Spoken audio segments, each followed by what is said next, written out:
A ver, cuando pensamos en Baruch Spinoza, lo normal es imaginarnos al gran filósofo de la metafísica, ¿verdad? El pulidor de lentes, perdido en sus reflexiones sobre Dios, sobre la naturaleza. Pero hay una parte de su obra, una parte enorme, casi un tercio, que se dedicó a algo mucho más práctico: cómo se construye un estado que funcione. Pero no para ángeles o seres perfectos, sino para nosotros, para seres humanos reales, conflictivos y apasionados. Pero ojo, olvídense de las utopías. Spinoza no era un soñador, para nada. Era más bien un ingeniero. Su proyecto no era imaginar un mundo perfecto, sino diseñar una maquinaria política que fuera lo suficientemente robusta como para aguantar las tensiones de nuestra propia naturaleza. Así que, en los próximos minutos, vamos a desgranar su plan.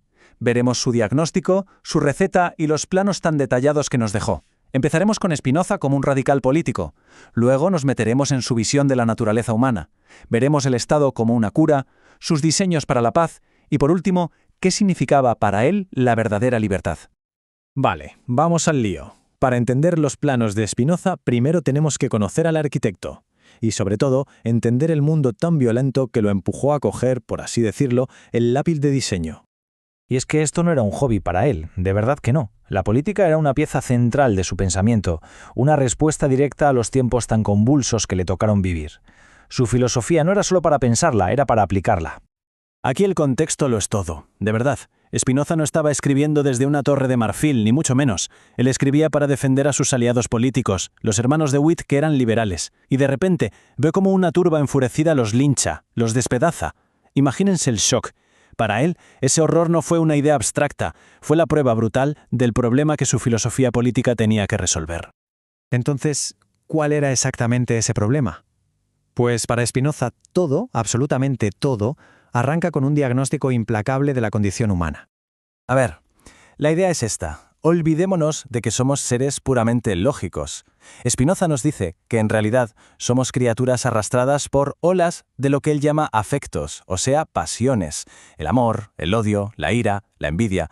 Y ojo, no son fallos morales, son simplemente parte de nuestra naturaleza, tan reales como el frío o el calor. Y son la fuente de todos los conflictos. Y esta tabla lo deja clarísimo, ¿no? Por un lado, una vida gobernada por la pasión, eso solo lleva al miedo, al conflicto y a la miseria. Y por otro, una vida guiada por la razón nos lleva a la seguridad, a la concordia y a la paz. El problema, claro, es que por defecto casi siempre tiramos hacia la primera columna. Esta cita es demoledora. Lo resume todo.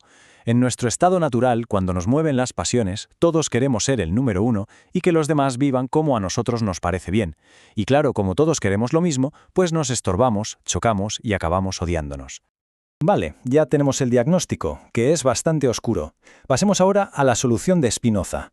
Si la enfermedad es la naturaleza humana, la cura es un estado bien diseñado. Para Spinoza, crear un estado no es un acto moral, es un acto de puro interés racional. La gente se da cuenta de que vivir por su cuenta, en un estado de guerra constante, es simplemente insostenible. Así que la única opción lógica que queda es unirse. El proceso es súper pragmático. Primero se reconoce el problema. Esta vida es un desastre. Segundo, se unen las fuerzas porque juntos se tiene más poder que por separado. Y tercero, se hace un pacto basado en la utilidad de todos. En esencia, se renuncia al derecho de hacer lo que a uno le dé la gana a cambio de algo que vale muchísimo más, la seguridad. Y aquí es donde la cosa se pone fascinante. Porque Spinoza pasa de ser filósofo a ser ingeniero y nos ofrece planos detallados de cómo tiene que ser la maquinaria del Estado. El punto clave es este: un Estado no puede depender de la buena voluntad de sus líderes. Spinoza insiste en que un Estado que quiera durar tiene que estar diseñado con salvaguardas, con frenos y contrapesos. El sistema tiene que funcionar incluso si los que mandan son ambiciosos o incompetentes, porque el sistema debe ser siempre más fuerte que la debilidad humana. Y Spinoza no se queda en la teoría, diseña planos para dos modelos principales, la monarquía y la aristocracia. Como vemos aquí, aunque la fuente del poder sea diferente, el objetivo de la ingeniería es exactamente el mismo: diluir el poder absoluto y forzar a que la gente delibere. En su monarquía, por ejemplo, el rey no es un dictador, para nada. No puede tomar ni una sola decisión sin antes escuchar a un consejo real masivo. Y lo más importante es que su decisión final tiene que ser una de las opciones que el propio consejo le presenta. Su poder no es crear de la nada, es elegir. Esto lo ata a la razón colectiva. Y en su modelo de aristocracia, la ingeniería es todavía más compleja y casi se diría que más moderna. Se basa en una división del trabajo súper estricta, para que el poder nunca esté concentrado. Hay un consejo que hace las leyes, otro que administra el día a día, un tribunal para la justicia y, lo más importante, un consejo de síndicos cuyo único trabajo es vigilar a todos los demás. Vamos, un sistema de control y equilibrio en toda regla. Y para que nos hagamos una idea de lo en serio que se tomaba esto de diluir el poder, Spinoza propuso que el Consejo Supremo de su aristocracia tuviera 5.000 miembros. ¿Y por qué tantos? Porque él creía firmemente que en los números hay seguridad. Es muchísimo más difícil corromper o intimidar a 5.000 personas que a un grupito pequeño. Y con esto llegamos a la última parte, al propósito final de todo esto. ¿Para qué montar toda esta maquinaria tan compleja de consejos y leyes? La respuesta de Spinoza no es simplemente el control, es algo mucho más grande. La paz y la seguridad no son el fin último, son en realidad el medio necesario para alcanzar el verdadero objetivo de un Estado bien ordenado, la libertad.